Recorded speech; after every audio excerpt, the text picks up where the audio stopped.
Hello everyone, मैं ओम प्रकाश प्रजापति। आज true media के पॉडकास्ट के माध्यम से हम आपके बीच लाए हैं एक नए मेहमान जो महामंडलेश्वर योगी हितेश्वर नाथ जी हैं। हितेश्वर नाथ जी, आपका ट्रू मीडिया के पॉडकास्ट में हार्दिक अभिनंदन है, स्वागत है। बहुत बहुत धन्यवाद। हितेश्वर नाथ जी, हम प्रश्नों को चलते हैं। जैसा कि ट्रू मीडिया का एक सिलसिला है कि जैसे जो यहाँ इस कुर्सी पर पॉडकास्ट में होते हैं, हम उनसे प्रश्न करते हैं ताकि ट्रू मीडिया के जो दर्शक हैं, जो श्रोता हैं, उनका लाभ ले सकें। हम प्रश्नों के चलते हैं। पहला प्रश्न हमारा है कि आपको महामंडलेश्वर की उपाधि प्राप्त हुए 3 वर्ष हो गए हैं। ये उपाधि जब आपको प्राप्त हुई तो किन किन चुनौतियों को आपको सामना करना पड़ा? देखिए, सर्वप्रथम तो मैं नाथ संप्रदाय का धन्यवाद करना चाहता हूँ, जिस संप्रदाय के माध्यम से मुझे महामंडलेश्वर का पद प्राप्त हुआ। अब रही चुनौती की बात, जब आपको एक नाम दिया जाता है, एक संप्रदाय से जोड़ा जाता है, तो आपके सामने अनेक चुनौतियाँ आती हैं जी कि व्हाट यू विल डू, आप क्या करेंगे, आपको क्या करना है। आपने वस्त्र धारण किया है, भगवा पहना है, तो भगवा का मतलब क्या है, व्हाट इज़ द भगवा। तो उस भगवा का जो कर्म क्षेत्र है वो है धर्मो रक्षति रक्षता। धर्म की रक्षा के लिए ही हमने इस भगवा को धारण किया, और इस भगवा का सिर्फ एक ही मोटिव है कि भारत को सनातन हिंदू राष्ट्र बनाना है और अपने पूरे भारतवर्ष में, पूरे विश्व में सनातन का प्रचार प्रसार करना है। तो इसी उद्देश्य से हमने ये जो महामंडलेश्वर का पद हमें प्राप्त हुआ, तो इसी कर्म भूमि को अपनाते हुए पिछले 10 वर्षों से लगातार मैं पूरे भारत में यात्राएं कर रहा हूं। लेकिन मुख्यतः रूप से 3 वर्षों से बहुत जोर पे मैंने यात्राएं करनी शुरू करी। संपूर्ण भारत का भ्रमण अगर मैं कहूँ तो मुझे लगता है कि मैं कर चुका हूँ अब तक। और हर प्रदेश में जाके मेरा एक उद्देश्य रहता है कि भारत को हिंदू राष्ट्र कैसे बनाना है, संस्कृति क्या है, सनातन क्या है, धर्म क्या है, इसको जानना बहुत ज़रूरी है। और इसको जब जानेंगे तभी अपने सनातन धर्म की रक्षा हम लोग कर पाएंगे। तो चुनौतियां हैं, कई जगह लोग आपको एक्सेप्ट भी करते हैं, कई जगह लोग आपको अनएक्सेप्टेड भी करते हैं। तो आपको डरना नहीं है। आपको क्या उद्देश्य है, क्योंकि मेरा बचपन से मेरा हमेशा एक व्यक्ति को मैंने अपना आदर्श माना, वो थे स्वामी विवेकानंद। और उन्हीं को आदर्श मानते हुए मैं आज भी पूरे भारतवर्ष में भ्रमण कर रहा हूँ, और उन्हीं की सोच, उन्हीं की विचारधारा को मैं लेकर चला हूँ। और मुझे पूर्ण विश्वास है, चुनौतीपूर्ण शब्दों से अगर कहूँ तो भारत को बहुत जल्दी सनातन हिंदू राष्ट्र बनाकर ही रहूँगा। बहुत अच्छी जानकारी आप हमारे श्रोताओं को दे रहे हैं, और जल्दी, जैसा आपका विश्वास है कि जल्दी भारत देश सनातन धर्म के रूप में चारों तरफ भगवा भगवा ही छाया रहेगा, ऐसे आपकी जो सोच है वो जल्दी साकार होने वाली है।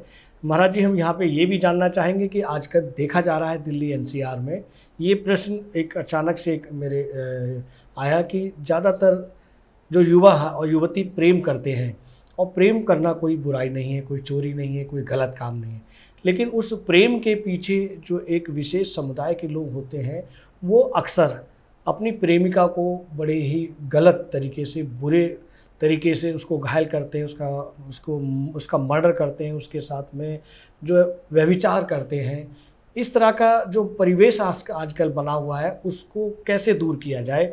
ये जो मनुष्य के बीच में या विशेष जाति के लोगों में जो कुंठा बनी हुई है, उसको कैसे दूर किया जाए? देखिए, आपने प्रेम की बात करी जी। इसी विषय पे अभी कुछ दिनों पहले एक मीडिया पे मेरा इंटरव्यू चल रहा था, बड़े चैनल पे।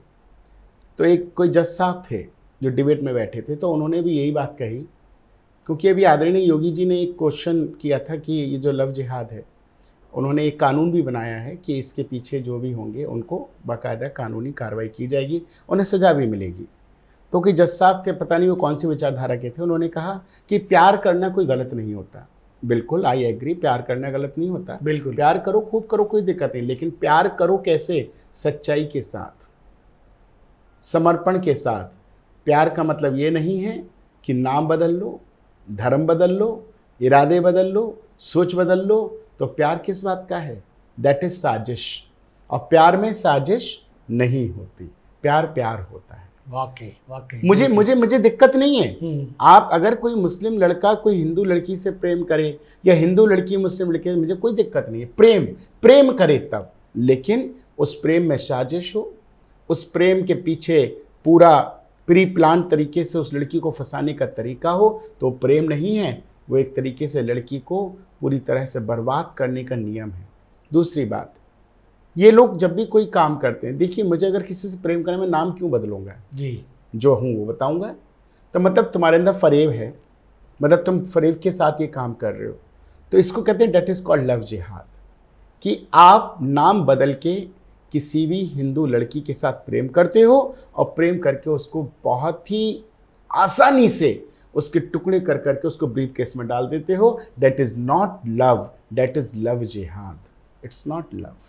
अब रहा इस लव जिहाद को कैसे खत्म करना है जी, तो इसी लव जिहाद को खत्म करने के लिए भगवा पहनना है, इसी लव जिहाद के लिए भारत को सनातन हिंदू राष्ट्र बनाना है, इसी लव जिहाद को ख़त्म करने के लिए अपनी सोच को, युवाओं की सोच में उनको जगाना है, उनको बताना है कि प्यार क्या है और लव जिहाद क्या, आप इसको समझिए। अब मैं आपको बताता हूँ, अभी आपने कुछ दिनों पहले भी देखा होगा, दिल्ली से आप हरिद्वार की ओर जाइए, ठीक, आप जितने भी होटल्स देखेंगे उन सब होटल्स के बाहर, जैसे गणेश ढाबा है या महादेव ढाबा है, वो सब ढाबे पे नाम उनके गणेश ढाबा, महादेव ढाबा, लेकिन उन्होंने क्या किया है, अगर आप वहाँ पे QR कोड पे स्कैन करके उनको मनी देंगे तो वो किसका लगेगा, अब्दुल का निकलेगा, कोई अब्दुल का वो ढाबा निकलेगा, क्योंकि मैं उसका गवाह हूँ। अभी कुछ दिनों पहले जब मैं शिवरात्रि पे गया तो कांवरियाँ चल रहे, तो मैंने भी कहा, तो मैंने अपने शिष्य से कहा, गणेश ढाबा था, मैंने कहा जाके ज़रा पानी की बोतल ले आओ। जब उसने QR कोड पे उसको स्कैन किया तो उस पर नाम लिख के आया अब्दुल। तो मैं ये कहता हूँ, गणेश ढाबा कौन है और अब्दुल कौन है, व्हाट इज़ द कॉम्बिनेशन, क्या कॉम्बिनेशन है इनका? आप नाम बदल के गलत काम क्यों करते हो? एक मीडिया में मुझसे किसी ने कहा कि हिंदू लोग भी नाम बदलते हैं। मैंने कहा, अरे मूर्ख, किसी एक ऐसे व्यक्ति का नाम बता दो जिसने अपने व्यवसाय के लिए अपना धर्म बदल लिया हो, अपना नाम बदल लिया हो, कोई भी हिंदू व्यक्ति का नाम बता दो, मैं भगवा पहनना छोड़ दूंगा। ये काम कोई और नहीं करता, ये सिर्फ इस देश के जिहादी मुसलमान करते हैं। नॉट ए मुसलमान, जिहादी मुसलमान, इट्स अ वर्ड, आप इसको मुसलमान नहीं कह सकते। इसमें मुसलमान तो डॉक्टर अब्दुल कलाम आज़ाद भी थे, मैं उनका सम्मान करता हूँ। अब्दुल हमीद थे, मैं उनका सम्मान करता हूँ। रस खान थे, जिनकी कविताएं अपनी कथाओं में गाता हूँ, मैं सम्मान करता हूँ। लेकिन जिहादी मुसलमान जो है, मैं उसे बर्दाश्त नहीं कर सकता। अब वो देश का ना था, ना है और ना रहेगा, वो सिर्फ देश के संग गद्दारी करता है। भारत में इंडिया की टीम हारती है, अगर इंडियन की टीम हारे भारत के अंदर, तो ये लोग क्या करते हैं, पटाखे छोड़ते हैं। तो ये कौन से मुसलमान हैं? ये वो मुसलमान नहीं है, ये जिहादी मानसिकता की सोच के मुसलमान हैं। और ऐसे मुसलमानों का जो जिहादी मानसिकता रखते हैं, उनको भारत में रहने का कोई अधिकार नहीं है। वाकई यहाँ पे आपको रहना है, प्रेम से रहो, श्रद्धा से रहो, समर्पण से रहो, राष्ट्र के लिए समर्पण से रहो, क्योंकि राष्ट्र हमारी माता है और इस राष्ट्र का अपमान मैं योगी हितेश्वर बर्दाश्त नहीं करेंगे। अगर जिहादी मानसिकता रखोगे तो ख़त्म कर दिए जाओगे, लेकिन याद रखना, भारत की सनातन संस्कृति के साथ खिलवाड़ नहीं होने दूंगा। महाराज जी, आपने बताया कि ये जिहादी मुसलमान इस तरह की एक्टिविटी करते हैं, लेकिन हमारे देश में 140 करोड़ की आबादी है, हम इनको पहचाने कैसे कि ये जिहादी मुसलमान है और ये भारतीय मुसलमान है? बहुत अच्छा प्रश्न है आपका कि इनको हम पहचाने कैसे। कई तरीके हैं। क्या आपको नहीं पता डॉक्टर अब्दुल कलाम आज़ाद कौन थे? क्या आप उनको जिहादी मुसलमान कहेंगे? नो, जिहादी मुसलमान ही तो समर्पण था उनके अंदर। अब्दुल हमीद नहीं थे? क्या अब्दुल हमीद ने क्या देश के लिए काम नहीं किया? आप बताइए। क्या हमारे यहाँ रस खान नहीं हुए जिन्होंने भगवान श्री कृष्ण की कविताओं का वर्णन किया? ये कौन थे? ये सच्चे मुसलमान थे। ये सच्चे मुसलमान थे जो अपने धर्म के प्रति, इस्लाम धर्म के प्रति तो थे ही, लेकिन वो सनातन को भी उतना ही प्रेम करते थे जितना इस्लाम को करते थे। लेकिन जो इस्लाम के प्रति, जो सिर्फ इस्लाम को, इस्लाम में कहीं नहीं लिखा कि क्योंकि मैंने इस्लाम पढ़ा है, इस्लाम में कहीं नहीं लिखा काफिर शब्द, लेकिन ये हमको काफिर मानते हैं। कौन है काफिर? कहाँ का लिखा है? मुझे बता दो। कोई भी, मैंने खुद पढ़ा है, आप बता दो कहाँ लिखा है काफिर? काफिर कहीं नहीं लिखा। मोहम्मद साहब ने कोई ऐसी बात नहीं बोली है जिसको ये लोग अपने ऊपर, अपने आप से बना के चलते हैं, अपनी अपनी अपनी अपनी परंपरा, अपनी सभ्यता चला रहे हैं, लेकिन नहीं, गलत। अगर इस सच्चा इस्लाम ने लिखा है अपने धर्म के प्रति समर्पित रहो, लेकिन दूसरे का दिल मत दुखाओ, ये इस्लाम धर्म है। अपने धर्म के प्रति समर्पित रहो, लेकिन दूसरे के धर्म के प्रति कट्टरता मत दिखाओ। अपने धर्म के प्रति समर्पित रहो, लेकिन किसी के मान सम्मान के साथ खिलवाड़ मत करो। अपने धर्म के प्रति कट्टर रहो, लेकिन हमेशा याद रखो, लेकिन दूसरे के धर्म के लिए आप अपने आप का धर्म परिवर्तन मत करो, या अपना नाम मत बदलो, या फरेबी मत करो, या जिहादीपना मत करो। कहीं नहीं लिखा, लेकिन ये वो सब चीज़ें करते हैं। और ऐसे लोग पहचानने में बहुत जल्दी आ जाते हैं। क्यों आ जाते हैं? क्योंकि मैं तो रोज़ इन्हीं लोगों से मेरा पाला पड़ता है, मैं तो घूमता रहता हूँ, देखता रहता हूँ, पूरे भारतवर्ष में घूम रहा हूँ, तो मैं तो हर जगह पहचान जाता हूँ। इसलिए मुझे इतना लगता है कि जिहादी मानसिकता को समझने के लिए सिर्फ आपको अपनी सोच, अगर आपकी राष्ट्रीयता सोच है तो आप तुरंत उसको पहचान सकते हैं और उसका बोल भी सकते हैं। दूसरी बात, एक आप इसी में से एक प्रश्न निकलता है। मैं ये कहता हूँ कि एक हमारे धीरेन्द्र शास्त्री जी हैं जी, वो सनातन की बात करते हैं, मैं प्रसन्न हूँ उनकी बात से। लेकिन जब उन्होंने एक मुरैना की तरफ एक उनकी कोई श्रीमद् भागवत कथा थी, तो मैंने उनकी वीडियोस देखी। उस वीडियो में सामने मुस्लिम लोग बैठे हुए थे, कथा सुन रहे थे, और कुछ मुस्लिम लोगों ने आके व्यासपीठ के ऊपर हाथ रख के ऐसे महाराज जी से बात कर रहे थे। मुझे बहुत गुस्सा आया। मेरा तुरंत दिल्ली जब आया तो मेरा जी न्यूज़ में इंटरव्यू हुआ। मैंने जी मीडिया को बताया इस बारे में। मुझसे बोले कि क्योंकि मेरा एक इंटरव्यू मुरैना में भी हुआ था, उसमें यात्रा में था मध्य प्रदेश की, तो मुझे बोला गया कि आप तो धीरेन्द्र शास्त्री तो हिंदूवादी हैं, बड़ी सनातन की बात करते हैं, उन्होंने मुसलमानों को कथा सुनाई, आप इससे क्या रखते हैं? मैंने कहा बिल्कुल गलत। मैंने कहा मुसलमानों को कथा सुनाने का मतलब ही नहीं बनता। जो आपके धर्म को समझ नहीं सकता, आपकी मान्यताओं को नहीं समझ सकता, और आप उसको कथा सुना रहे हैं, उसको क्या पता राम कौन है, कृष्ण कौन है, सीता कौन है। दूसरी बात, जो लोग नॉनवेज खाते हैं वो तो व्यासपीठ पर चढ़ने के लायक भी नहीं है, और आप उनको व्यासपीठ पर चढ़ा रहे हैं। आपने तो व्यासपीठ का अपमान कर दिया। आप कैसे कथावाचक हैं? आपको सोचना चाहिए। वो कहते हैं नहीं, हम इन्हें बदल देंगे। नहीं, पहले बदलो फिर कथा सुनाओ। वाह वाह, मुझे दिक्कत नहीं है, बिल्कुल बिल्कुल, बदल नहीं देंगे, पहले बदलो, पहले टोपी उतरवाओ। और आप टोपी पहन के वो सामने कथा में बैठे हैं, आप क्या मैसेज देना चाहते हैं? नो, गलत। ये नहीं, राजनीति नहीं चलेगी। धर्म के साथ कोई राजनीति बर्दाश्त नहीं करूंगा, चाहे वो धीरेन्द्र शास्त्री हो, चाहे कोई भी देश का महात्मा हो। कई महात्माओं को मैंने देखा है मंच पे बोलते हैं अल्लाहू अकबर, अल्लाह तेरो नाम। काहे का अल्लाह तेरो नाम? अल्लाह अल्लाह कुछ नहीं होता है। मैं तो सिर्फ न जानता हूँ श्री कृष्ण गोविंद हरे मुरारी, हे नाथ नारायण वासुदेवा। वाह वाह, ये कोई अल्लाह वल्लाह कुछ नहीं। अगर आपको करना है तो भगवान श्री कृष्ण के ऊपर। रसखान ने क्यों करी? क्योंकि रसखान जानता था कि सनातन धर्म क्या है। रसखान को समझेंगे ये लोग तो अपने धर्म को समझेंगे कि हम क्या है। 1400 साल पहले इस्लाम धर्म आया था। 1400 साल, 2000 साल पहले आपको पता होगा कौन आया? 2000 साल पहले क्रिश्चियन लोग आए। और सनातन धर्म आदि और अनंत से चला आ रहा है। और हम इस सनातन धर्म के लिए सुन लेंगे? बिल्कुल नहीं सुन सकते। और इनको भी पता है, अगर आप इनका डीएनए टेस्ट कराओ तो ये भी सनातनी है। इनके बाप दादा जितने मिलेंगे पुराने पूर्वज, इनके सारे सनातनी है। हिंदू ही था पहले, और था ही कौन? इसीलिए इस भारत का नाम हिंदुस्तान था, क्योंकि यहाँ हिंदू रहा करते थे। बिल्कुल बिल्कुल। ये तो बाद में किसी डर के कारण इन्होंने टोपी पहन ली, ऊंचे पजामे पहन लिए। तो मुझे कोई डर नहीं, मुझे कोई वो चीज़ नहीं है। लेकिन मैं कहता हूँ आप बदलो, लेकिन आप नाम न बदलो। आप नाम बदल के जिहादीपना मत दिखाओ। आप जो हो वो रहो, मुझे कोई दिक्कत नहीं है, लेकिन नाम नहीं बदलना चाहिए। आपने बताया कि इस विशेष जाति के लोग पहले हिंदू थे। हाँ, तो आप उनको क्या संदेश देना चाहेंगे कि आप हिंदू थे तो आप हिंदू क्यों नहीं बनते, या हिंदुस्तान में रह के भी आप हिंदू नहीं हैं और आपने ये धर्म बदल दिया, या क्या कारण रहा होगा वो अलग बात है। लेकिन आज 1600 साल हो गए, आप अपने धर्म में वापस आए। देखिए, ये उनकी अपनी सोच है। वो अगर चाहें तो सनातन धर्म को अपना सकते हैं, आएँ, स्वागत है। सनातन धर्म तो सबकी। सर्वे भवन्तु सुखिनः, सर्वे सन्तु निरामया, सर्वे भद्राणि पश्यन्तु मा कश्चित् दुष्प्रापः। हम लोग तो सबका सम्मान करते हैं, सबको अपनाते हैं। आइए, स्वागत है, बेशक आइए। लेकिन एक बात जो अभी आपने बोली कि इनको कैसे इनको लाया जाएगा, इन्हें लाने की ज़रूरत नहीं है। एक दिन ये खुद अपने आप ही आ जाएंगे। जब अभी भी आप देखिए जगह जगह आप टीवी में न्यूज़ में सुन रहे हैं कि 18 लोगों ने घर वापसी करी, 23 ने घर वापसी करी, 25 ने घर वापसी करी। तो घर वापसी करेंगे तो ये सनातन धर्म का घर हमेशा इन लोगों के लिए खुला है और खुला ही रहेगा, क्योंकि आप हमारे थे, हमारे हो और हमारे ही रहोगे। लेकिन सोच को अपनी सनातनी बनाओ, अपनी सोच को सबके साथ, सबका विकास की बात करो। वाह वाह, अपनी सोच सबके साथ लेके चलो, हमें कोई आपत्ति नहीं है किसी से भी। नाथ जी, आपने बताया कि ये हमारे थे और हमें इनका स्वागत है, कभी भी आ सकते हैं।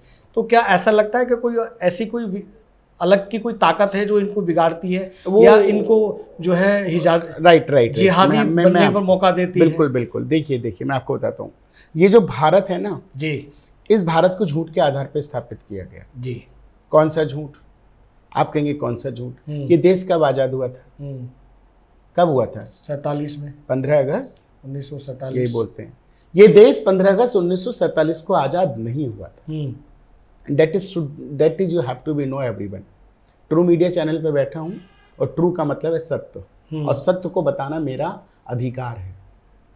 क्या अधिकार है? देश 15 अगस्त 1947 को आजाद नहीं हुआ था, ये देश 15 अगस्त 1947 को बांट दिया गया था, बंटवारा किया गया था। आजाद नहीं हुआ था, बंटवारा हुआ था। और आपको बता दूं, जब एक दिल्ली के लाल किले पे एक चचा जान जब झंडा फहरा रहे थे ना, तो पूरी दिल्ली की चारों तरफ बाउंड्री पे एक लाल कलर का कपड़ा लगा दिया गया था। अच्छा, क्यों लगा दिया गया था? क्योंकि जिस समय वो माताओं बहनों की इज्जत लुट रही थी, जब हमारे हिंदू भाई काटे जा रहे थे, तब उनके चीखने की, पुकारने की आवाज दिल्ली के कानों तक ना पहुंचे, इसलिए दिल्ली की चारों बाउंड्री पर कपड़ा लगा, लाल कलर का कपड़ा लगा दिया गया था कि आवाज ना आए। आप सोचिए, ये वो लोग थे, और इन लोगों ने देश की संस्कृति के साथ कैसे खिलवाड़ किया। एक छोटा सा एग्जाम्पल आपको बताता हूँ, सत्यता के आधार पे बता रहा हूँ, ट्रू मीडिया पे बता रहा हूँ। क्या? जब चचा जान ने जब फ्लैग होस्ट किया, होस्ट करने के बाद जब नीचे आए, जो देश का पहला गृह मंत्री था सरदार पटेल, तो सरदार पटेल साहब से कहा कि सरदार पटेल साहब, आपसे एक निवेदन है कि आज शाम को हमारा देश आज़ाद हुआ है, आज शाम को क्यों ना हम जश्न मनाएं। बोले ठीक है, जश्न में क्या करना है? बोले कोई बढ़िया से बम्बई से कलाकार को बुलाओ।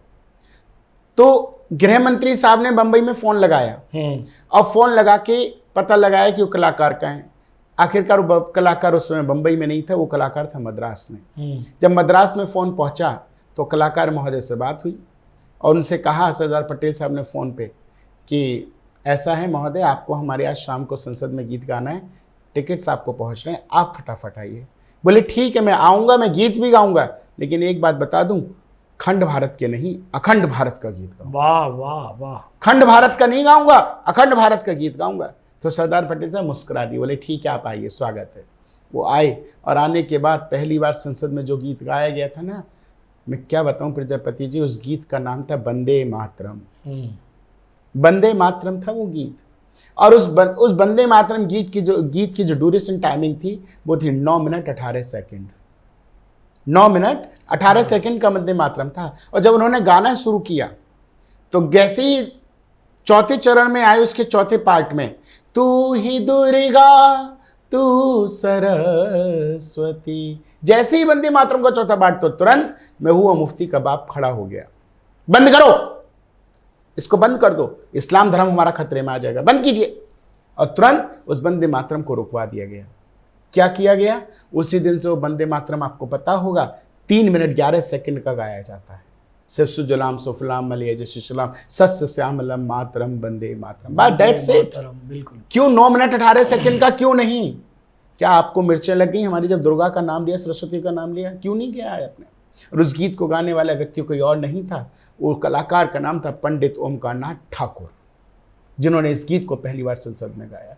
तो शुरू से हमारे सनातन धर्म के साथ इन लोगों ने क्यों उसको नीचे दबाने का प्रयास किया? अगर आप हमारे थे तो हमारी बात क्यों नहीं करी? आपने हमारे ही धर्म को क्यों कुचलने का प्रयास किया? आज भी भारत के अंदर कोई भी राम यात्रा निकलती है, हनुमान यात्रा निकलती है, पथराव ये करते हैं, हम लोग नहीं करते। आज भी इनके मुहर्रम निकलते हैं, कभी आपने नहीं सुना होगा कि इसकी हिंदू व्यक्ति ने पथराव किया होगा। नो, नेवर, कभी नहीं, और करेगा भी नहीं, लेकिन ये लोग करते हैं। तो यही तो, इसी से पहचान होती है जिहादी कौन है। यही पहचान है, जो राम यात्रा पे पथराव करे, जो हनुमान यात्रा पे पथराव करे, जो धर्म पे, जो मंदिरों पर पथराव करे, जो मंदिरों को तोड़ने का काम करे, वो वही जिहादी हैं। वाह वाह, ये वही जिहादी लोग हैं। इसीलिए मैं तो यही कहना चाहता हूँ, अपने धर्म को जितना जल्दी हो सके, हिंदुओं से निवेदन है, हर सनातनी से, कि अपने धर्म को जान लो, पहचान लो। ये धर्म किसी और का नहीं है, ये देश किसी और का नहीं है, ये देश हिंदुओं का था, हिंदुओं का है और हिंदुओं का रहेगा। इसलिए इस देश को बर्बाद मत होने दो, इस देश को अपनी माँ समझ के इसकी रक्षा करो, तभी तुम्हारा सनातन धर्म जीवित रहेगा। नाथ जी, हम आगे चलते हैं प्रश्नों की। बहुत अच्छी जानकारी दे रहे हैं और पुरानी ऐतिहासिक आप जानकारी दे रहे हैं, ये हमारे दर्शकों को शायद अच्छी लगेगी, और बहुत सारे लाइक और कमेंट्स हमें मिल रहे हैं आपकी बातों को सुनकर। हम आगे बढ़ते हैं। जैसा कि हमारे देश को आज़ाद हुए करीब 77 साल के आसपास हो गए, अभी भी हमारा जो देश है वो भारत है। हमें हमारे देश को अखंड भारत बनने के लिए और कितना समय लगेगा? देखिए, अखंड भारत बनने में समय तो अब नहीं लगेगा, क्योंकि आदरणीय मोदी, मैं कहूँ जब से देश आज़ाद हुआ है तो 2014 में ये कहना अतिशयोक्ति नहीं होगा कि इस देश का पहला प्रधानमंत्री हिंदू प्रधानमंत्री बना है। वाह। 2014 में इस देश का पहला हिंदू प्रधानमंत्री बना है, और मुझे पूर्ण विश्वास है कि बहुत जल्दी हम अखंड भारत की ओर जाएंगे।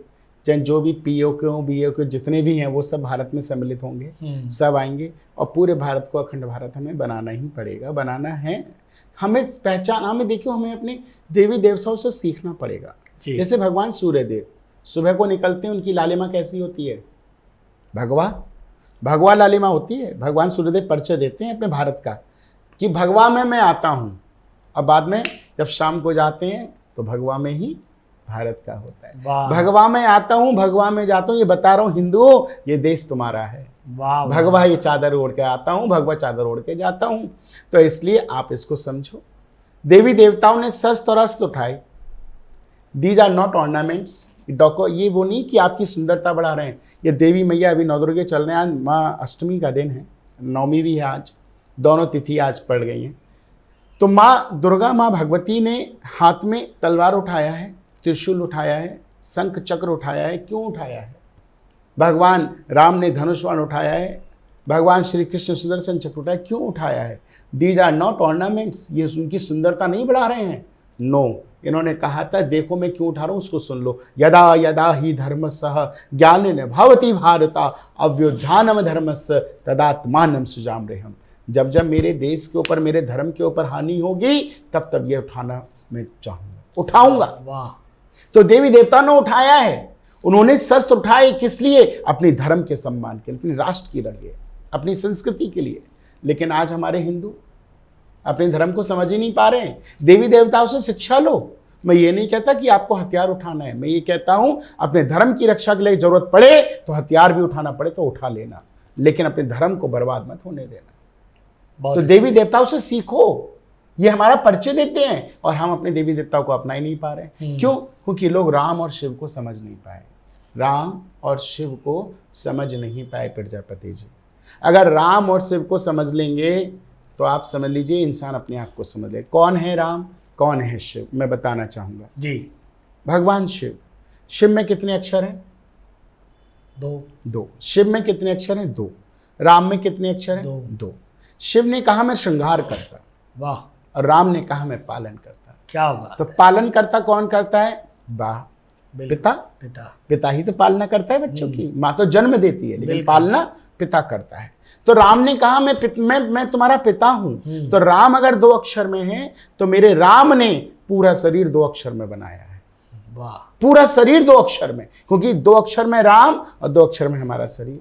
अब आप गिन लीजिए, बाल, सिर, माथा, भौएं, आंख, नाक, कान, गाल, होठ, दांत, जीभ, मुंह, गला, कंधा, छाती, पेट, पीठ, हाथ, पैर, जंघा, सब कितने?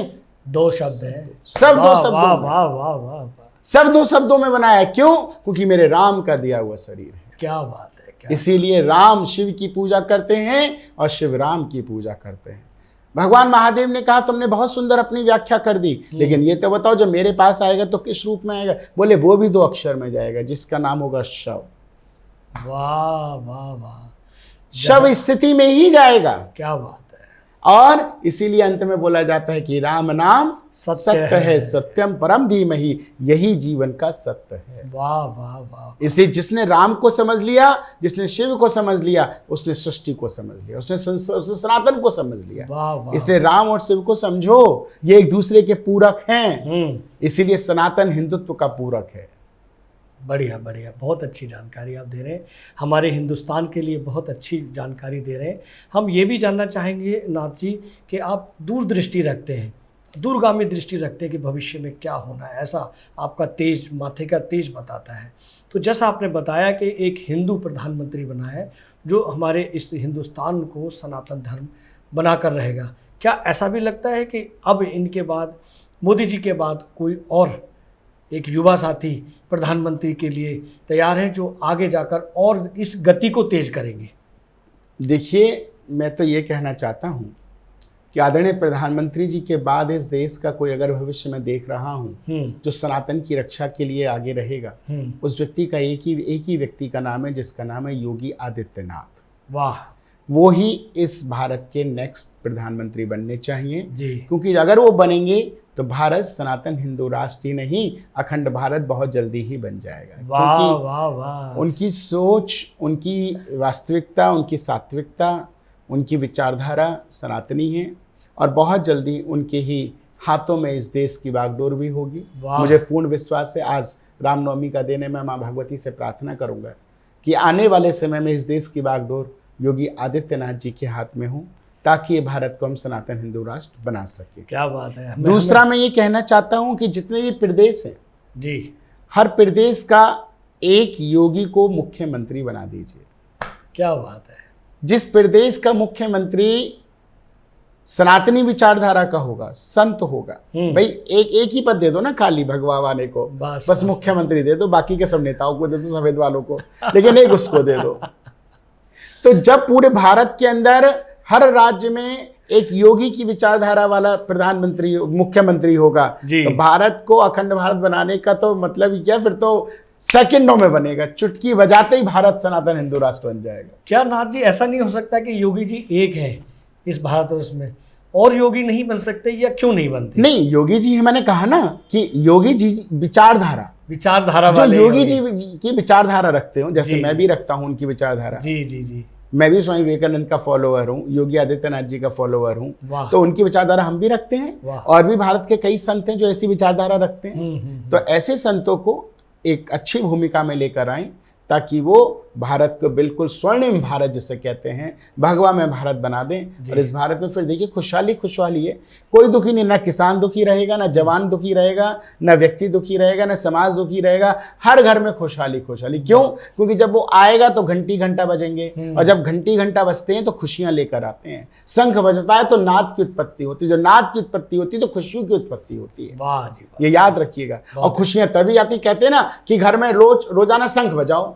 अगर आप रोजाना घर में शंख बजाएंगे तो घर में से नेगेटिव एनर्जी चली जाती है। और मान लो जिस प्रदेश का मुख्यमंत्री अगर योगी जैसा होगा या सनातनी कोई संत होगा तो डेली शंख बजाएगा सुबह उठ के। बिल्कुल। आप सोचो अपनी कुर्सी से उठ के डेली जब शंख बजाएगा पूरे प्रदेश के अंदर तो कितनी जल्दी नेगेटिव एनर्जी जाएगी। तो ये नेगेटिव जितने भारत में रह रहे हैं सब भाग जाएंगे और पॉजिटिव एनर्जी जागृत हो जाएगी और भारत सनातन हिंदू राष्ट्र बन जाएगा। बहुत अच्छे नाथ जी, आप बहुत अच्छी जानकारी दे रहे हैं और ऐसा लग रहा है कि हमारे दर्शकों के अंदर वो जोश व ऊर्जा निरंतर बनती जा रही है जो एक भारत को, हिंदुस्तान को हिंदू राष्ट्र बनाएगी। हम आगे बढ़ते हैं। जैसा आज आपने बताया कि आज अष्टमी का दिन भी है, शरदीय नवरात्रों का नवमी का दिन भी है और कल दशहरा है। दशहरे के दिन रावण को जलाया जाता है। ये कहते हैं कि इस दिन असत्य पर सत्य की जीत हुई थी। तो ये रावण को जलाकर क्या दिखाना चाहते हैं? हम पिछले कई हजार साल से रावण को जलाते हैं, उसके बावजूद भी इस क्षेत्र के अंदर जो व्यभिचार हो रहे हैं, दुष्कर्म हो रहे हैं, अत्याचार हो रहे हैं या पब्लिक पर परेशानी आ रही है, उसके बावजूद वो बढ़ती जा रही है। रावण के नाम को, रावण जैसे एक दुराचारी को ख़त्म किया जाता है, फिर भी हम या हमारे बीच में समाज में लोग ऐसे ही बने रहते हैं। देखिए, आपने रावण की बात करी जी। अगर हम रावण की बात करें, व्यक्ति विशेष रावण, तो रावण बहुत विद्वान था जी, प्रकांड था, महाशिव का परम भक्त था जी, ब्रह्मा जी का परम भक्त था। तो वो व्यक्ति जो शिव का भक्त हो वो गलत नहीं हो सकता जी, ब्रह्मा जी का भक्त हो वो गलत नहीं हो सकता। जो आप बात कर रहे हैं कि रावण को जलाया जा रहा है, ये एक मिथ्या है। मैं रावण को जलाना सही नहीं मानता।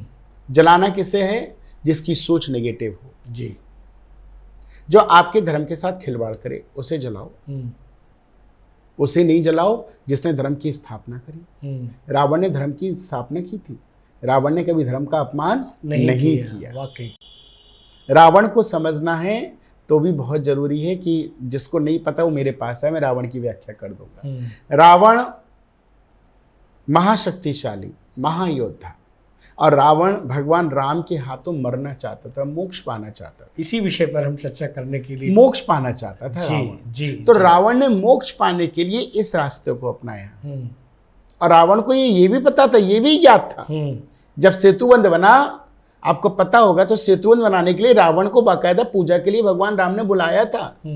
आप सोचिए, पूजा करने के लिए।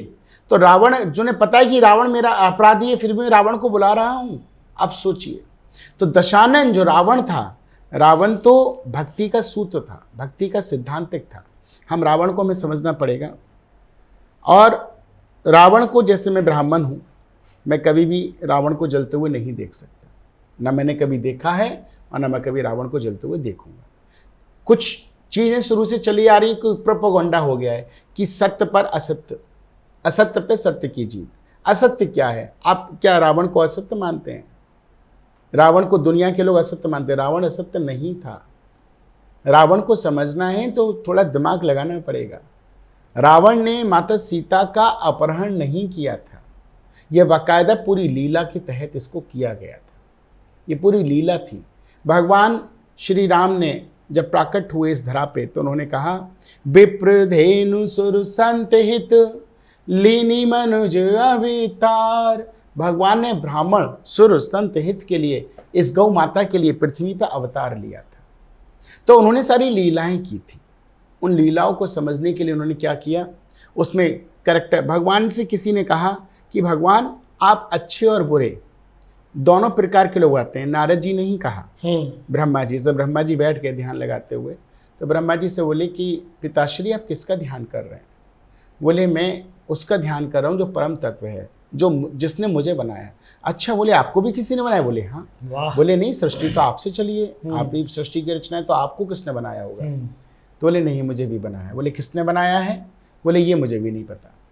तो इसको पता लगाने के लिए ब्रह्मा जी ने क्या किया, जिस कमल के ऊपर बैठे थे उसी कमल के नीचे डाली में घुस गए, और घुसने के बाद नीचे जाके देखे किसने मुझे बनाया है। तो जब नजर नहीं आया तो बाहर आ गए, और बाहर आने के बाद जब देखा कि अंदर भी कोई नहीं है, बाहर भी कोई नहीं है, सब तरफ समुद्र ही समुद्र है, पानी ही पानी, किसने बनाया? तो जोर जोर से रोने लगे ब्रह्मा जी, रुदन करने लगे। तो भगवान श्री चतुर्भुज नारायण प्रकट हो गए, पुत्र आंखें खोलो, परेशान मत हो। बोले आप कौन है? बोले तुम्हारा पिता हूँ। अच्छा, आपने मुझे बनाया? बोले हाँ, आपने मुझे बनाया। तो यहाँ पे आके ब्रह्मा जी ने भगवान विष्णु से संवाद किया, पूछा कि आपने हमें बनाया देवताओं को। बोले जो भी कुछ बनाया वो सब आप ही का? बोले हाँ। बोले अच्छे बुरे जितने लोग बनाए वो भी सब आपने? बोले हाँ, वो भी सब मैंने बनाए हैं। मतलब राक्षस भी आपने बनाए? बोले वो भी आपने बनाए हैं। भगवान कहते हैं कि राक्षस भी मैंने बनाए। बोले क्यों बनाए आपने राक्षस? अब देखो, राक्षसों के कारण हम यज्ञ नहीं कर पाते, पूजा नहीं कर पाते, पाठ नहीं कर पाते, आगे विध्वंस कर देते हैं। तो बोले इसमें गलत क्या है? इसमें गलत क्या है? बोले इनको भी मैंने बनाया। बोले कैसे? बोले ये भी मेरा ही अंश है। ईश्वर जीव अंश अविनाशी। वाह! जितना भी इस धरती पे अंश देख रहे हो वो सब किसका अंश है? भगवान का ही अंश है, प्रभु हरि विष्णु का ही अंश है, और ये सब मेरे अंश हैं। इसलिए मैं आपको बताना चाहता हूं कि मैंने अच्छे और बुरे दोनों लोग मैंने ही अपने अंश से बनाए हैं। बोले क्यों बनाए? बोले इसलिए कि अगर अच्छे लोग हैं और अगर बुरे नहीं है तो अच्छे की पहचान कैसे होगी? बुरे होंगे तभी तो अच्छे की पहचान होगी। जैसे एक पिक्चर आप देखते हैं, उस पिक्चर में अगर हीरो है और विलेन है, अगर विलेन ना हो तो हीरो की कोई प्राथमिकता नहीं रहेगी। तो इसलिए हीरो को जानना है तो विलेन का होना बहुत जरूरी है।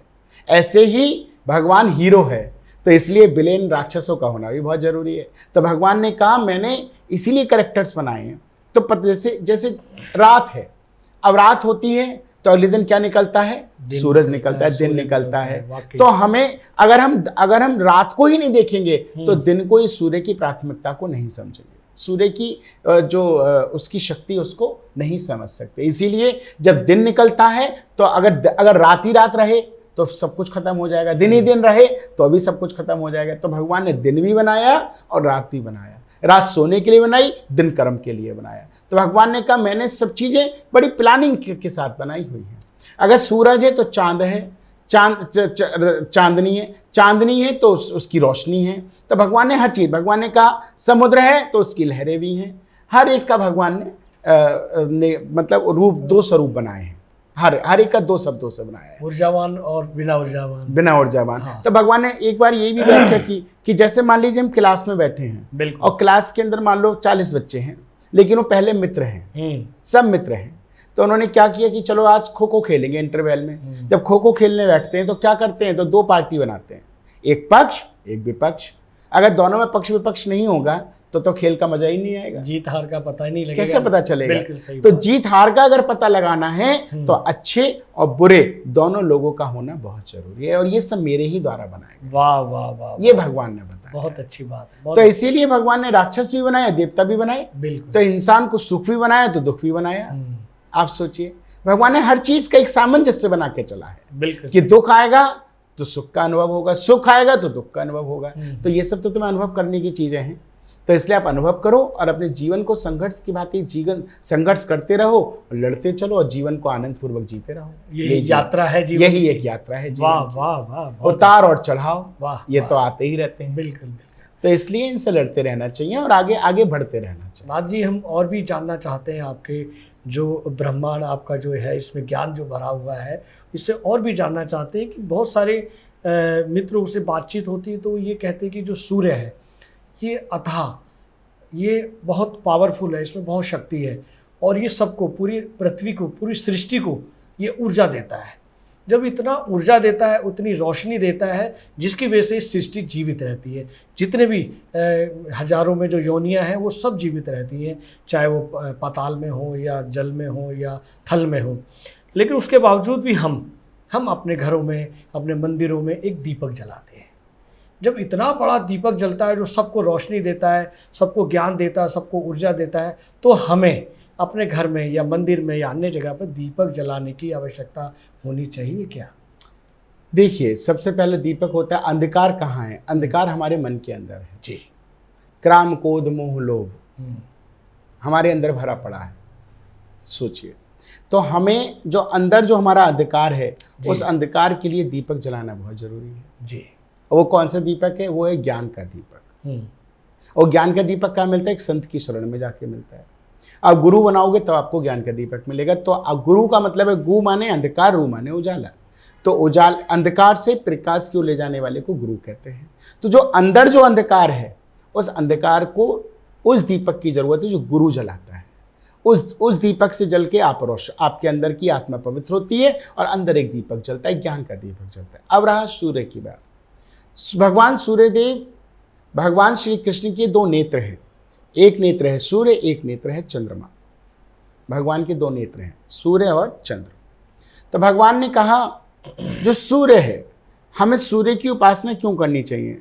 भगवान सूर्यदेव को जब हम जल चढ़ाते हैं तो जल चढ़ाने से सूर्य तेज जैसी हमारे अंदर ऊर्जा आती है। इसलिए भगवान सूर्यदेव को प्रतिदिन सुबह सूर्य को जल, वो भी जल, कौन से सूर्यदेव को? ये नहीं कि 9 बजे 10 बजे, सुबह 5:30 से 6:30 के बीच मधुर मधुर सूर्य निकल रहा हो, लालामी उसकी हो, लालामी, और उसकी जो लालामी निकलती है पूरे भगवा ऑरेंज रंग की एकदम, तो उसको आप जल अभिषेक कीजिए और भगवान सूर्यदेव को देखिए आंखों से आंखें डाल के, फिर आप देखिए तो आपके अंदर ऊर्जा भी आएगी। और दूसरी ज्ञान की बात, जो नेत्र ज्योति, लोगों की बहुत जल्दी आंखें वीक हो जाती हैं, तो सूर्यदेव को जल देने से नेत्रों की ज्योति भी बढ़ेगी। तो नेत्र की ज्योति बढ़ेगी सूर्यदेव को जल देने से, शारीरिक ऊर्जा बढ़ेगी सूर्यदेव को जल देने से, और मन के अंदर जो अंधकार है वो गुरु के प्रकाश से, गुरु को जीवन में उतारने से अंदर के अंधकार की रोशनी होती है और अंदर एक मन में एक दीपक जलता है जो गुरु ही जला सकता है और कोई नहीं। वाह वाह वाह वाह, ये आपने गुरु और शिष्य के दीपक की बात की। अब हम उस दीपक के बारे में भी जानना चाहेंगे कि जो घी या तेल से दीपक को जलाया जाता है, क्या जो पूजा पाठ के दौरान चलाते हैं उससे आपने बताया कि यहाँ की अज्ञानता होती है या यहाँ का जो निकल जाता है, ऐसे घरों के अंदर, घरों के छोटे छोटे मंदिरों में भी उसको जलाया जाता है और दीपक के साथ में धूप और अगरबत्ती भी जलाई जाती है। क्या इस वर्तमान के परिवेश में धूप अगरबत्ती से क्या मनुष्य के या भक्तों के शारीरिक रूप में भी परेशानी आती है? कैसे उससे सावधान रहा जाए, इस विषय में भी हमारे दर्शक। देखिए, आपने बड़ी अच्छी बात की। धूप और अगरबत्ती वैसे कायदे में नहीं जलाना चाहिए जी। धूप और अगरबत्ती नहीं जलाना चाहिए, नहीं प्रयोग, इवन खासतौर से अगरबत्ती तो बिल्कुल ही प्रयोग ना करें जी। एक बार आप धूप बत्ती जला सकते हैं लेकिन अगरबत्ती को प्रयोग नहीं। हमारा दो सवाल हैं, अगरबत्ती और जो धुआं आ रहा है। और अब रहा धुएं की बात। आप देखिए, ये जो हम भगवान के आगे हम जो धूप बत्ती जलाते हैं, उससे कहीं ना कहीं हमारे अंदर जो उसका धुआं जाता श्वास है, के जो साथ जाता है वो सांस के साथ जाता है, जी जी जिससे हमको सांस लेने में दिक्कत होती है या खांसी भी आ जाती है जी बहुत जी लोगों जी को। जी वो मेरा ये मानना है कि वो नहीं जलाना चाहिए। जी मेरा अपना मानना है, बाकी लोग तो जो करें वो करें, लेकिन मेरा ये मानना है। तो अगर आपको सुगंध ही फैलानी है, आपको लगता है भगवान के आगे सुगंधी करें, तो चमेली के फूल लाइए, आहा गुलाब के फूल लाइए, भगवान वाह पे चढ़ाइए, भगवान बिल्कुल सुगंधित हो जाएंगे। वाह इतनी वाह बढ़िया। बहुत और कुछ नहीं तो इत्र ले आइए, आहा। इत्र भगवान के लगा दीजिए रुई से, भगवान वैसे सुगंधित हो जाएंगे। और इत्र लगाने से एक और काम हो जाएगा। इत्र जिस घर के अंदर बीमारी प्रवेश कर जाए, जिस घर के अंदर कष्ट हो, किसी के शरीर शारीरिक कष्ट, घुटनों में दर्द, पेट में दर्द, सर में दर्द, शारीरिक कहीं भी कष्ट हो, कैंसर हो या किसी प्रकार की बीमारी हो, उस व्यक्ति को भगवान महादेव पे इत्र लगाना चाहिए। वाह। और वो क्यों? क्योंकि भगवान ने कहा है ओम त्र्यंबकम यजामहे सुगंधिम पुष्टिवर्धनम। जो सुगंधी है, उस सुगंधी को भगवान लगा के पुष्ट हो जाते हैं, आहा प्रसन्न हो जाते हैं। आहा सुगंधिम पुष्टिवर्धनम उर्वारुकमेव बंधनात् मृत्युर्मोक्षये मामृतात्। उसके जितने भी बंधन होते हैं, शरीर के बंधन, शरीर के कष्ट, उन कष्टों को भगवान खोल देते हैं और उसके शरीर से बीमारी छूमंतर हो जाती है। वाह वाह। इसलिए भगवान महादेव पे आप इत्र लगाएं, भगवान महादेव प्रसन्न होंगे और आपके शारीरिक कष्ट को दूर कर देंगे। वाह वाह वाह। ये इत्र की विशेषता है। तो जब इत्र में ही इतनी विशेषता है तो धूप बत्ती क्यों लगाएं जिससे हम खुद बीमार हो जाएं? जी जी इसे जी, धूप जी। बत्ती न लगा के अगरबत्ती, और अगरबत्ती तो खास तौर से नहीं, क्योंकि उसमें बांस होता है जी और जी सनातन धर्म में बांस को जलाना अच्छा नहीं मानते, अपशगुन माना जाता है। अपशगुन। तो इसलिए अगरबत्ती न जला के आप धूप बत्ती का कभी प्रयोग करें तो सूक्ष्म कर लें, छोटा कर लें, और कोशिश करें कि फूल, चमेली का फूल, गुलाब का फूल, भगवान को इत्र लगाएं। तो ऐसे करेंगे तो शारीरिक कष्ट भी खत्म होगा और आपके जीवन में खुशियां भी आएंगी। वाकई बात, बहुत अच्छी जानकारी आप हमारे दर्शकों को दे रहे हैं, बहुत अच्छा पसंद कर रहे हैं, बहुत सारे लाइक और कमेंट्स भी आ रहे हैं। हम आगे बढ़ते हैं नाथ जी। जैसा कि आपको पिछले कुछ वर्षों से जिम्मेदारी महामंडलेश्वर की दी गई है, तो आपकी और कौन कौन सी जिम्मेदारियां बढ़ गई हैं जिन्हें आप अपने साथ जोड़कर चल रहे हैं, और भविष्य में जिम्मेदारी को देखते हुए क्या क्या योजनाएं हैं आपकी?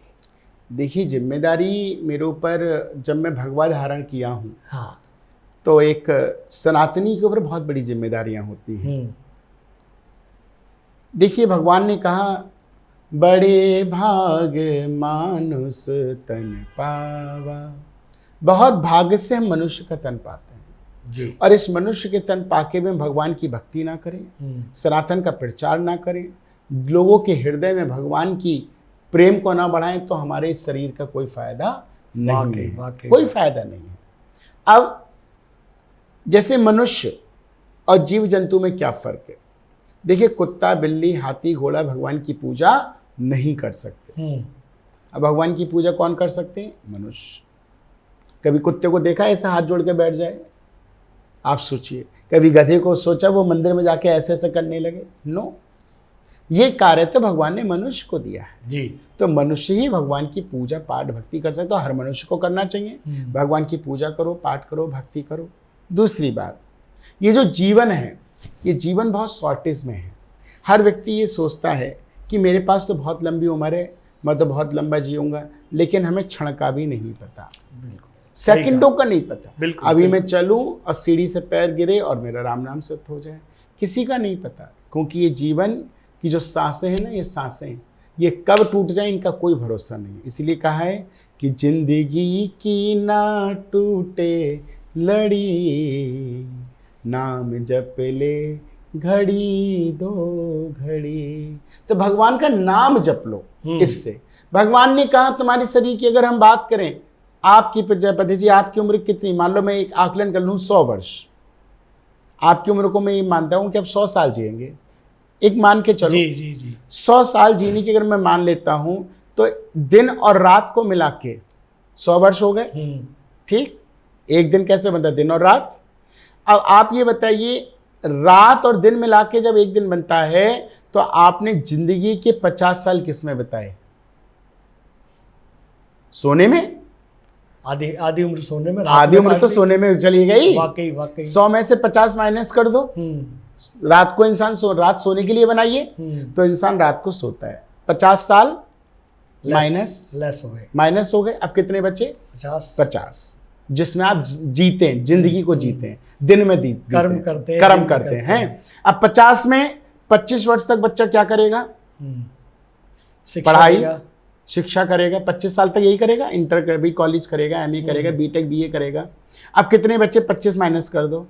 25 बच्चे। 25। अब इन 25 वर्ष में वो क्या करेगा? क्या परिवार का पालन करेगा, पोषण करेगा, बच्चों को कमाएगा, अपनी शादी करेगा। सिर्फ 25 वर्ष दे है। अब ये 100 वर्ष का आइडिया है। अब हम 100 में से, अब आज के समय में अगर हम आकलन करें तो साइंस ये कहते हैं कि 60 और 70 उम्र कम, इससे ऊपर नहीं है, उम्र कम हो रही है। तो अगर हम 70 आंक लेते हैं, मान लो एक सपोज, तो 70 में से माइनस कर दो 35 का आधा कर दीजिए। उम्र बची नहीं है हमारे पास, तो हमारे पास उम्र नहीं बची है। बिल्कुल सही है ही नहीं। लेकिन हम लोग सोचते नहीं हम कितना जिएंगे। बिल्कुल नहीं, क्षणभंगुर है ये जीवन, क्षणभंगुर। कब खत्म हो जाए कोई भरोसा नहीं है। इसलिए इस शरीर से जितना हो सके, तो इसी को बताने के लिए लोगों को मैंने अपने धर्म की रक्षा के लिए इस जीवन पे चल रहा हूँ और लोगों को ज्ञान का ऊर्जा, ज्ञान का दीपक जला के उन्हें बता रहा हूँ कि सनातन धर्म आपके लिए कितना उपयोगी है और इसको अपनाकर आपके जीवन में कितना कल्याण हो। वाह वाह वाह नाथ जी, बहुत अच्छी जानकारी है। ये मन कर रहा है कि आपसे बात करते रहें। जो भी उम्र में जो भी समय बचा है, तो इससे लोगों को बहुत सारी जानकारी मिलेगी और जो हिंदुस्तान में 140 करोड़ लोग हैं वो स्वस्थ हो जाएंगे और मस्त हो जाएंगे। इस तरह से अगर हमारी बातचीत चलती रहे, मैं दोस्तों को बताना चाहूँगा, अपने जो हमारे साथी जो श्रोता हैं और दर्शक हैं उन्हें बताना चाहूँगा कि ये यात्रा, ये बातचीत आज आखिरी नहीं है, ये सिलसिला शुरू हो गया है आपको स्वस्थ रखने के लिए और मस्त रखने के लिए। नाथ जी, हम आगे बढ़ते हैं। हमारे कुछ और भी प्रश्न हैं। हम ये भी जानना चाहेंगे कि आपकी आध्यात्मिक शिक्षाओं का आपके व्यक्ति जीवन पर और आपके शिष्यों के जीवन पर क्या प्रभाव पड़ा? देखिए, मेरे गुरुजी एक बात कहा करते थे जी, जिस शिष्य की पहचान, गुरु की पहचान शिष्य के नाम से होती है तो वो गुरु बड़ा ही महान होता है। वाह वाह वाह, बहुत अच्छी बात। शिष्य के नाम से गुरु की पहचान। बिल्कुल सही बात। तो इसलिए मुझे पता है मेरे नाम से मेरे गुरु की पहचान हो रही है और मैं अच्छा काम कर रहा हूँ और रही शिष्यों के अंदर आध्यात्मिक ऊर्जा को करने के लिए, तो मैं सीधा एक ही बात कहूँगा जी कि जीवन में आप राजा मत बनो, आप सेवक बनो। अगर आप सेवक बनोगे तो आप परम पद को प्राप्त कर सकते हो। बिल्कुल। परम पद कैसे प्राप्त कर सकते हो? जैसे हनुमान जी, हनुमान जी सेवक बने। बिल्कुल। और इसीलिए परम पद पर आए उन्होंने, परम पद। भगवान ने ये कहा, एक बार की बात मैं आपको बताना चाहता हूँ, भगवान अपने भक्तों को कैसे देखते हैं। अतुलित बलधाम हम हेम शैलावदे हम धनुजवन कृसान हम ज्ञानी नाम गगण्यम सकल गुण निधान हम बानराणाम धीशम रघुपति प्रिय भक्तम बात जातम नमामि। ये भक्तों का देश है, सेवकों का देश है।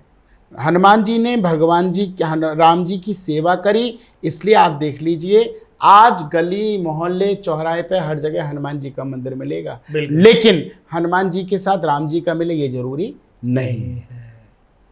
राम जी के मंदिर में हनुमान जी जरूरी है जी। लेकिन हनुमान जी के मंदिर में राम जरूरी नहीं है। क्यों जरूरी नहीं है साहब? भैया वो तो उनके आध्यात्मिक हैं, वो उनकी पूजा करते थे, उनको होना चाहिए? नहीं। क्यों नहीं होना चाहिए?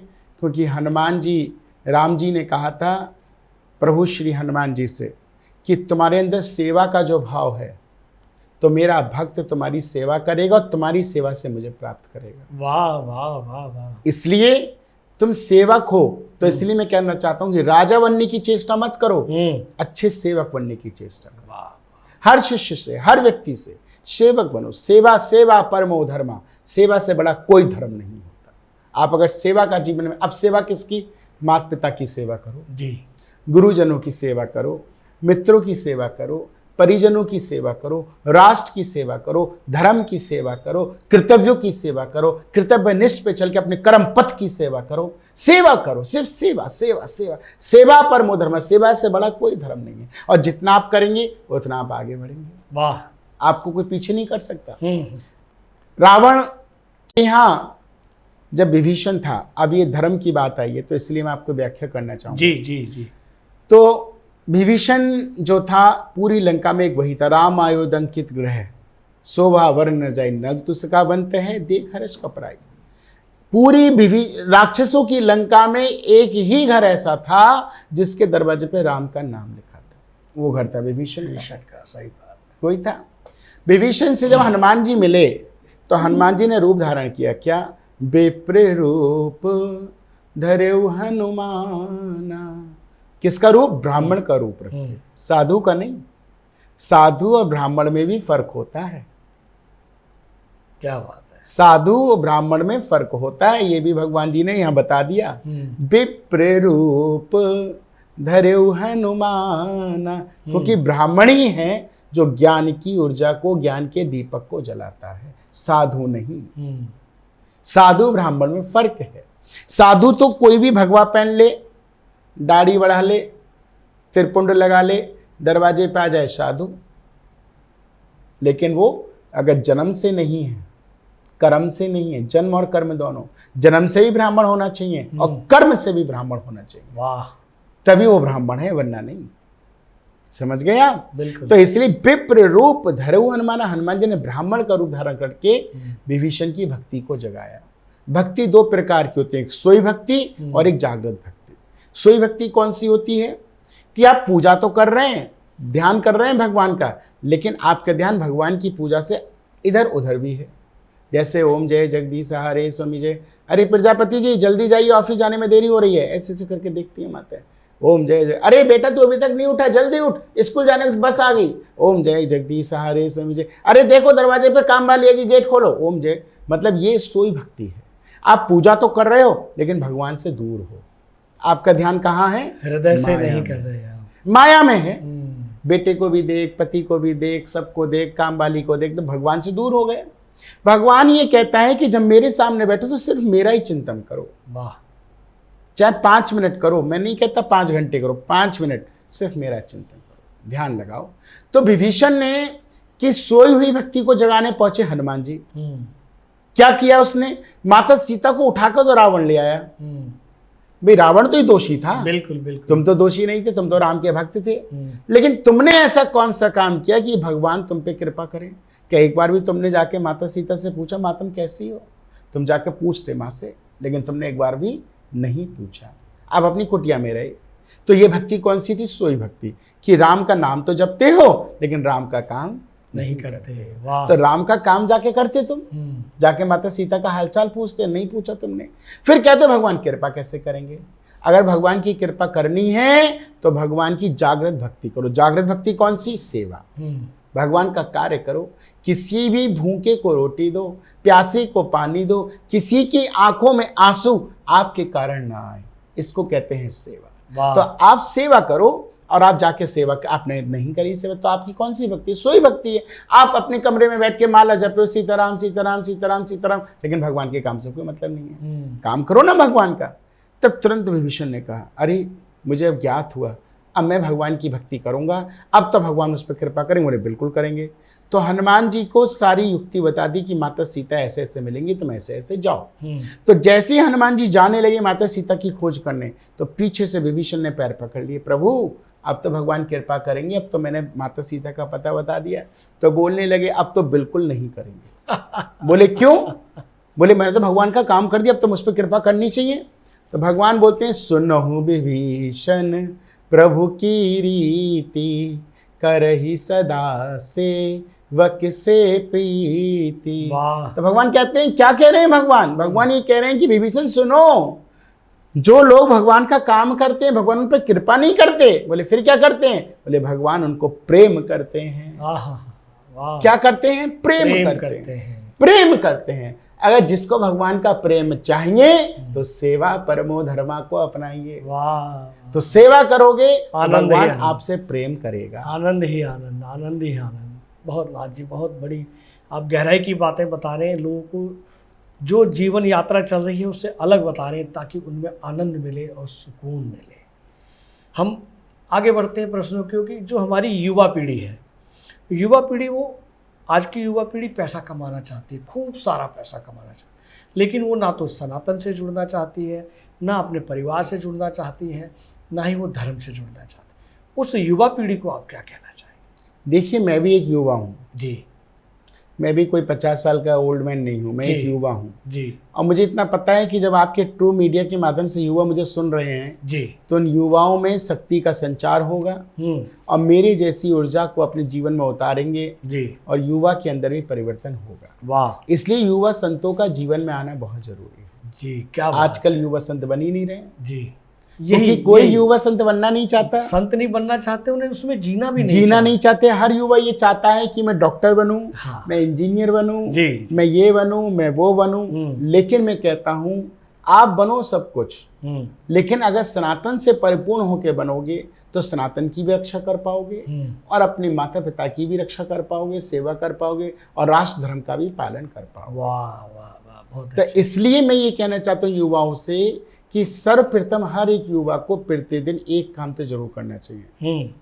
जो मैं सभी को बोलता हूँ। पहला ये कि प्रतिदिन भगवान सूर्यदेव को जल चढ़ाना, दूसरा ये प्रतिदिन हनुमान चालीसा का पाठ करना, और तीसरा बहुत महत्वपूर्ण अपने माता पिताओं की चरण सेवा करना। वाह, रोज उठ के उनके अगर चरणों को आप छुएंगे तो आपके जीवन में नया संचार होगा।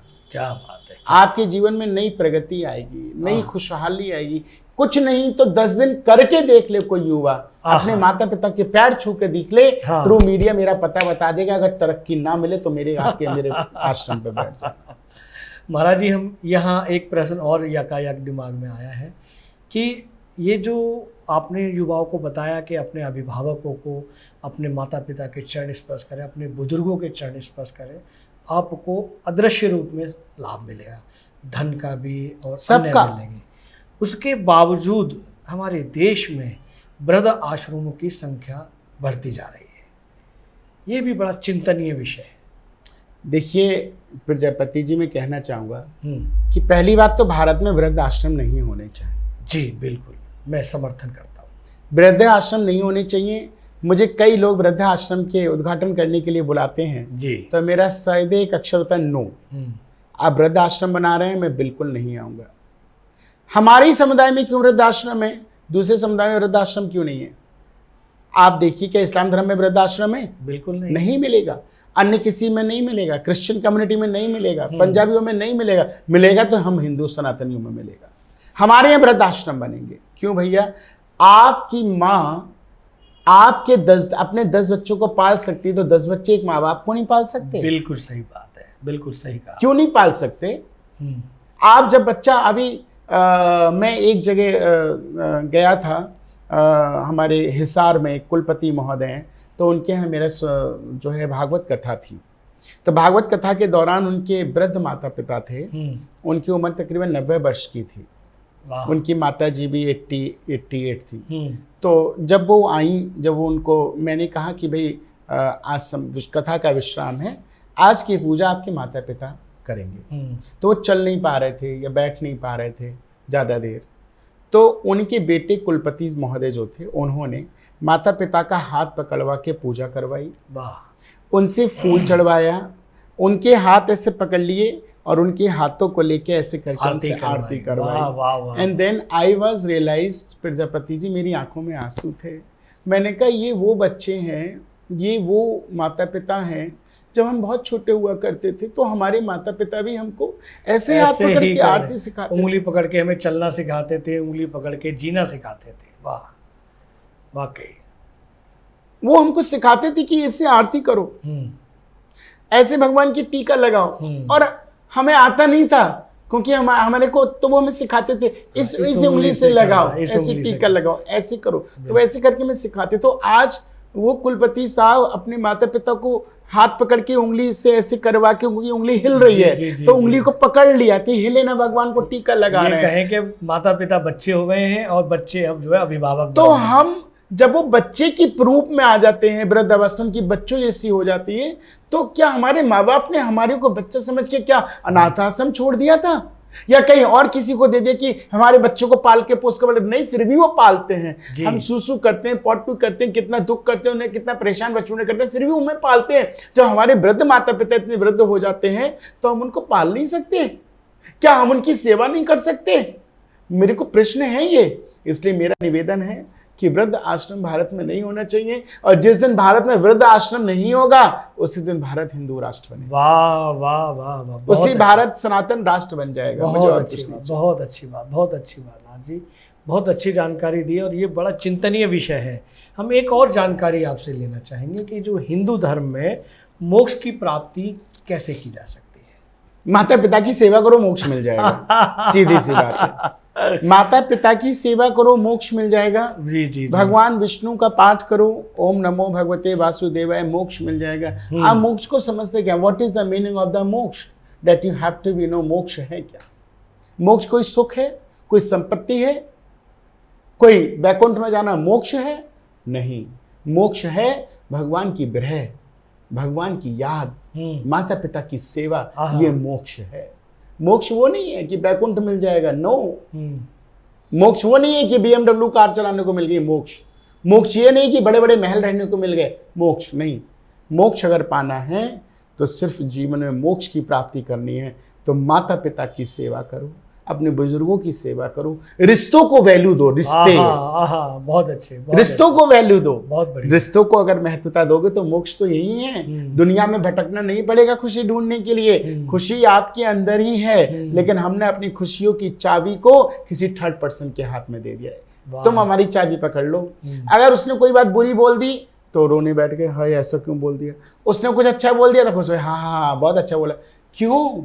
क्या तुम्हें ज्ञात नहीं है कि क्या अच्छा है क्या बुरा है? हमारी खुशियों की चाबी हमारे पास होनी चाहिए, किसी थर्ड व्यक्ति के पास नहीं। वाह वाह वाह। मोक्ष अगर जानना है तो मोक्ष आपकी खुशी है, और खुशी तभी होगी जब आपके अंदर समर्पण होगा, सहनशीलता होगी, आपके अंदर रिश्तों में प्रेम होगा, और आप अपने रिश्तों को व्हाट्सएप से नहीं हेलो हाय करके नहीं निभाओगे। आप होली दिवाली उनसे मिलने जाओगे तभी मोक्ष मिल जाएगा। वाह बहुत अच्छी जानकारी। खाली हैप्पी होली लिखने से मोक्ष नहीं मिलेगा, खुशियां नहीं। मोक्ष का नाम खुशी, तो खुशी कहाँ से मिलेगी ये बताइए? तो खुशी हमको ये नहीं मिलेगी कि हैप्पी दिवाली कर दिया, बहन सगी बहन को लिख दिया दीदी हैप्पी बर्थडे, फोन नहीं किया। अरे अपने रिश्तों को क्यों दूर कर रहे हो? अपने रिश्तों से मिलो, अपने मित्रों से मिलो, अपने साथियों से मिलो। यही प्रेम का ही नाम, इसलिए उद्धव ने कहा ये तो प्रेम की बातें है उद्धव।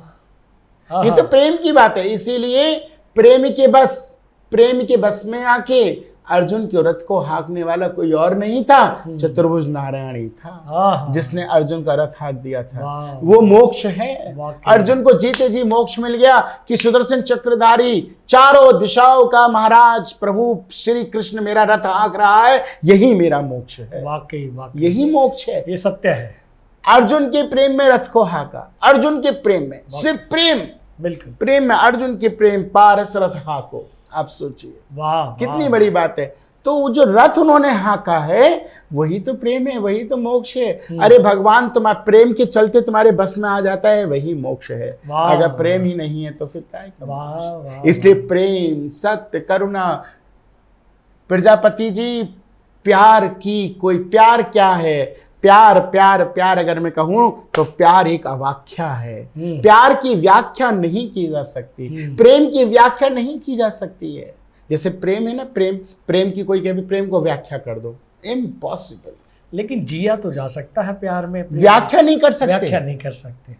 प्रेम अवाख्या है जिसकी आप कोई व्याख्या ही नहीं कर सकते। वाकई। अरे जिसकी व्याख्या ही नहीं कर सकते वो तो अमृत को प्राप्त हो गया, बिल्कुल मोक्ष प्राप्त हो गया। तो वो कहां से मिलेगा? वो आपके अंदर ही है। प्रेम का नाम है सत्य, प्रेम, करुणा। सत्य, प्रेम, करुणा। वाह। प्रेम होगा, सत्य होगा, झूठ नहीं, कपट नहीं, छल नहीं। सत्य होगा, प्रेम होगा, करुणा भरा मन होगा, सबके प्रति प्रेम, सबको अपनाने की क्षमता होगी, आनंद, सबको अपनाने की। तो वही तो करुणा है। जी। कारुणिका जिसे कहते हैं, करुणा। सत्य होना चाहिए, प्रेम में झूठ नहीं होना, कपट नहीं होना चाहिए, छल और कपट नहीं होना। इसलिए भगवान ने कहा भगवान से किसी ने, भगवान आप कैसे लोगों को प्रेम करते हो, तो भगवान ने कहा निर्मल मन जन सो मोहि पावा। अच्छा भगवान आपको कौन अच्छे नहीं लगते? मोहे कपट छल छेद्र मुझे छल कपट के लोग पसंद नहीं है, मुझे निर्मल मन के लोग पसंद। इसीलिए भगवान कितना सुंदर भाव लेके भगवान राम के पास पहुंची थी कौन? सूर्पनखा। कितनी सुंदर बन के पहुंची थी, बहुत सुंदर, लेकिन भाव उसका कैसा था? स्वार्थी था, छल और कपटी था। वाह। तो भगवान ने क्या किया? उसको भगा दिया, उसकी तरफ देखा भी नहीं मेरे प्रभु श्री राम ने। और एक देखो, जिसके मुंह में दांत नहीं, पेट में आंत नहीं, वर्षों से प्रतीक्षा कर रही है, मेरे प्रभु आएंगे, मेरे प्रभु आएंगे, मेरे प्रभु आएंगे। और सोचो, भगवान के पास वो आई नहीं, भगवान स्वयं उसके पास चले गए। क्या था उसके पास? उसका भाव, बिल्कुल उसका निश्चल भाव, उसका प्रेम। तभी तो कह दी, मेरी झोपड़ी के भाग आज खुल जाएंगे। वाह वाह वाह, बहुत अच्छे, बहुत। तो राम उसके भाव को देख के, इसलिए मैं आपके चल के माध्यम से कहना चाहता हूं, अगर प्रभु राम को अपने घर में बुलाना है तो छल कपट को दूर कर दीजिए, सत्य प्रेम करुणा में जिए। सत्य प्रेम करुणा, प्रेम से बड़ी कोई चीज, प्रेम को कोई व्याख्या। प्रेम अगर प्रेम कुछ है तो प्रेम है आंसू। प्रेम अगर कुछ है तो प्रेम आंसू है, विरह है, प्रेम याद है। अगर इस प्रेम में आंसू ना निकले तो प्रेम हो ही नहीं सकता। क्या बात है, क्या बात प्रेम है। आंसू है, आंसू से प्रेम को कहते हैं। बहुत बहुत। इसीलिए मैं कहता हूं कि जिंदगी में सदा मुस्कुराते रहो, फासले कम करो, दिल मिलाते रहो। रात काली सही कोई गम ना करो, गम को सहते रहो, आंख नम ना करो। अश्क अनमोल है, खोना देना कहीं, इनकी हर बूंद है मोतियों से हंसी, इनको हर आंख से तुम चुराते रहो और जिंदगी में सदा मुस्कुराते रहो। और यू हैव, आप पे कुछ है ही नहीं, यू हैव नथिंग। आप सोचो मेरे पास गाड़ी है, बंगला है, घोड़ा है, कुछ भी नहीं है। अगर आपके पास किसी के लिए देने के लिए कुछ है तो सिर्फ खुशी है, और इसके अलावा कुछ नहीं है। बांटना है अगर बांट लो हर खुशी। बांटो, क्या बांट सकते हो? धन दौलत जमीन पैसा? नो, सिर्फ खुशी बांट सकते हो। वाह। बांटना है अगर बांट लो हर खुशी, गम ना जाहिर करो तुम किसी से कभी। क्योंकि गम किसी के साथ जाहिर करोगे तो मजाक और बनाएगा कि लो मेरे पास गम सुनाने आ गया। थोड़ी देर सुन तो लेगा, लेकिन तुम्हारे जाने के बाद कोई तीसरा आया तो देखो मेरे पास दुख सुनाने आया था। वाकई वाकई, यही सत्य है, यही सत्य है। बांटना है अगर बांट लो हर खुशी, गम ना जाहिर करो तुम किसी से कभी। दिल की गहराई में गम छुपाते रहो और जिंदगी में सदा मुस्कुराते रहो। फासले कम करो, दिल मिलाते रहो। वाह वाह, आनंद आ गया, आनंद आ गया। बहुत वाकई वाकई। हम चलते चलते एक अंतिम प्रश्न और करेंगे, लेकिन मन नहीं कर रहा। मन ये कर रहा है कि ये सिलसिला बातचीत का जारी रहे और हमारे दर्शक जितने प्रसन्न हो रहे हैं वो प्रसन्नता उनको, उनके चेहरे पे खुशी बनी रहे। लेकिन फिर भी एक मर्यादा, एक समय सीमा होती है। मैंने बताया कि ये पहला और आखिरी बातचीत नहीं है, पॉडकास्ट आखिरी नहीं है। हम जल्द ही मिलते रहेंगे, लेकिन चलते चलते आपसे एक प्रश्न और करेंगे कि आपके अपने जीवन में ऐसे अनुभव के बारे में बताएं जिसने गहराई से प्रभावित किया हो। मेरा जीवन तो बहुत ही संघर्षपूर्ण रहा जी, क्योंकि मैं जब दिल्ली में आया था तो मेरी उम्र कुल 10 वर्ष की थी जी। अब 10 ईयर्स ओल्ड, 10 साल का था। जी जी जी। मेरे पिताजी पुलिस विभाग में थे और मेरी माताजी गृहिणी थी। तो पिताजी कभी भी नहीं चाहते थे कि मैं आध्यात्म या कला की ओर में आऊँ, क्योंकि वो हमेशा ही चाहते थे कि मैं कोई पुलिस ऑफिसर बनूं, अधिकारी और एडवोकेट बनूं, मतलब अधिकारी बनूं। उनका एक मन में रहता था। जी जी जी। तो लेकिन वो कहते ना, जाई विधि राखे राम ताई विधि रहिए। जो शायद प्रभु की इच्छा थी वो मुझे हुआ। जी जी। जब मैं दिल्ली में आया तो दिल्ली में आने के बाद मेरे गुरु, जो पहले गुरु थे, मेरी कला के गुरु, जिनका नाम था पद्म भूषण पंडित बिरजू महाराज जी, आज वो इस दुनिया में नहीं है। लेकिन जब मैं यहाँ आया तो उनके पास मेरा इंटरव्यू का था, तो किसी कारणवश इंटरव्यू 3 महीने के लिए कैंसिल हो गया। जब कैंसिल हुआ वो इंटरव्यू तो मुझे लगा कि मैं क्या करूं, कहाँ जाऊं। मेरे को दिल्ली में कोई जानता नहीं है, मैं बिल्कुल अकेला पड़ गया था जी। और मुझे लगा कि मैं घर चला गया वापस तो मेरे माता पिता मुझे आने नहीं देंगे। तो उस टाइम मैंने अपनी जीवन के जो 3 महीने थे वो पुरानी दिल्ली रेलवे स्टेशन पे सो के बिताए। मैं वहीं स्टेशन पे सोता था और वहीं पे मेरे पास पैसे नहीं होते थे, तो एक स्टेशन के बाहर आज भी वो दुकान है, तो मैं वहाँ जाता था और कहता था अंकल मुझे एक चाय और फ़ैन दे दीजिए, मुझे चाय फ़ैन खाने का बहुत अच्छा लगता है, बचपन से चाय फ़ैन खाता था। तो मुझे कहते थे कि तू पहले काम कर तब हम तुझे फ़ैन देंगे, चाय देंगे। तो मुझे एक चाय और एक फ़ैन के लिए सुबह से लेके दोपहर तक पहले बर्तन साफ़ कराते थे और फिर उसके बाद में दोपहर में एक चाय एक फ़ैन मिलता था और उसको खा के मैंने 3 महीने तक जो संघर्ष किया। सामने सीजन गुरुद्वारा हुआ करता था, वहाँ गुरुद्वारे पे लंगर खाया, कभी लंगर नहीं मिला तो मैंने सड़कों पे भीख मांग के खाया। तो मुझे जीवन के जो 3 महीने थे उनको मैं स्वर्णिम दिन कहता हूँ। वाह वाह वाह वाह। उन 3 महीनों को मैंने ऐसे जिया जैसे मान लो 3 जन्मों को मैं जी चुका हूँ। मैंने ज़िंदगी के उतार चढ़ाव सब कुछ देखे और आज उन्हीं 3 महीनों को जीवन में अपना कर मैं आज इतने बड़े पद पे पहुंचा। वाह। इतना बड़ा मान सम्मान देश के प्रधानमंत्री हो, गृह मंत्री हो, कोई भी हो, XYZ सब ने मुझे दिया, महान तपस्वी संतों ने दिया, इस भारत देश में रह रहे सभी मेरे भाइयों ने, माताओं ने मुझे प्रेम दिया, अपने गले से लगाया। वही 3 महीने के संघर्ष ने मुझे आज एक कथक गुरु से एक महामंडलेश्वर बना दिया। बहुत तो मैं ये समझता हूँ कि मेरे ऊपर तो भगवान की असीम कृपा है। वाकई। और वही जो अगर संघर्ष नहीं होता आसानी से कोई चीज़ मिलती नहीं है।